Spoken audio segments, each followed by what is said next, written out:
Perhaps you're interested in buying a hand plane, but you're unsure because you don't know how to use it. Or maybe you already own one, but you're frustrated because you're not getting the results you want. In this video, I'll show you everything you need to know to properly set up your plane and how to use it. Check it out. First, let's talk about the blade, but I won't go too much into detail about sharpening it right now. There are plenty of other videos out there. Let's just assume your blade is sharpened. The blade is connected to the so-called chip breaker. That's this part here. This ensures that the shaving is broken and cleanly removed after cutting.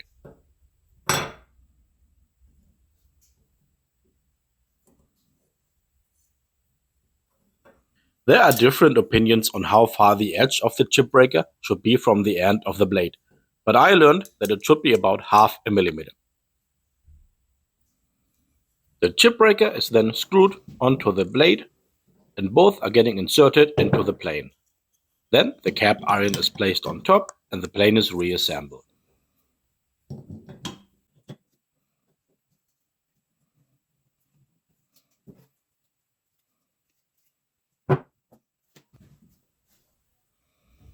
Now comes the crucial part. How do I properly adjust my plane? This little wheel down here is for adjusting the depth of the blade. It's best to hold the plane in your hand, turn it upside down and look with one eye along the sole of the plane. It works best if you look against the light. If you turn the little wheel to the right, the blade moves downward and out of the sole. If you turn it to the left, the blade moves upward again. The less the blade protrudes beyond the sole, the finer your shaving will be. The shaving should not be thicker than a piece of paper, so make sure the blade is just barely visible. Sometimes the blade may be slightly tilted and not come out of the sole evenly. For this, there's this lever here. With this, you can move the blade left and right to ensure it stays straight. Once you've set everything up, you can get started. It's best to do some tests at the beginning to make sure your settings are correct. You may need to readjust a bit if necessary. When you're happy with your setup, go for it. Hold the plane by the handle and the knob and push it over the wood. Make sure to apply pressure evenly downward. Not too much pressure in front or back. If you do everything right, you'll get a perfect shaving. Sometimes it's easier to push the plane at a slight angle across the wood.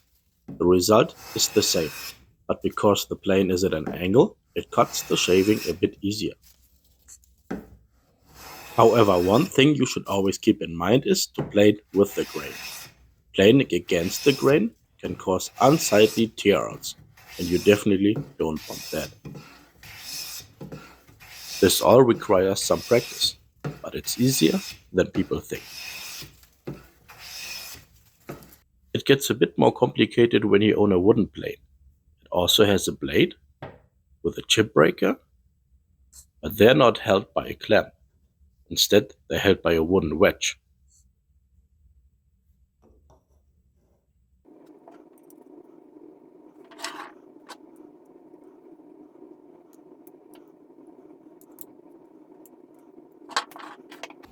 Now to set up the plane, you insert the blade as close to the sole as possible, but not all the way through.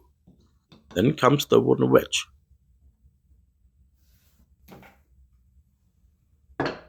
To adjust it, you tap it firmly with a hammer.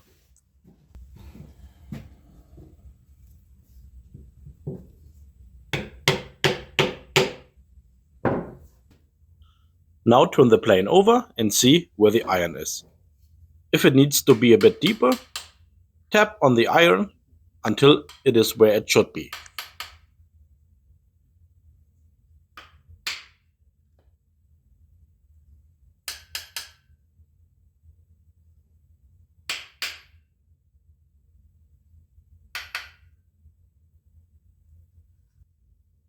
If it's a bit too deep, there's a small metal button behind the plane.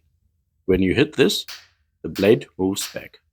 However, this loosens the wedge a bit.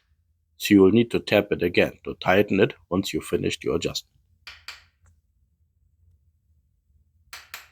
This requires a bit more practice, but I prefer wooden planes over metal ones.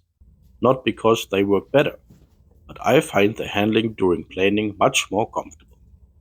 You grip the plane with one hand at the back and with the other hand at the front knob.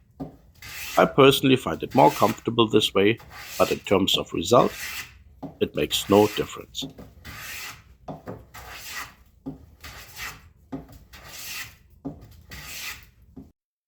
Although hand planing is not practiced very often nowadays, especially by professional woodworkers, it's still one of the most satisfying tasks for me. I love the sound the plane makes when cutting. I love standing in the pile of shavings, the smell of the wood, and of course, the result. Thanks for watching, and if you like the video, please give me a thumbs up, subscribe, and write a comment to help me to grow this channel.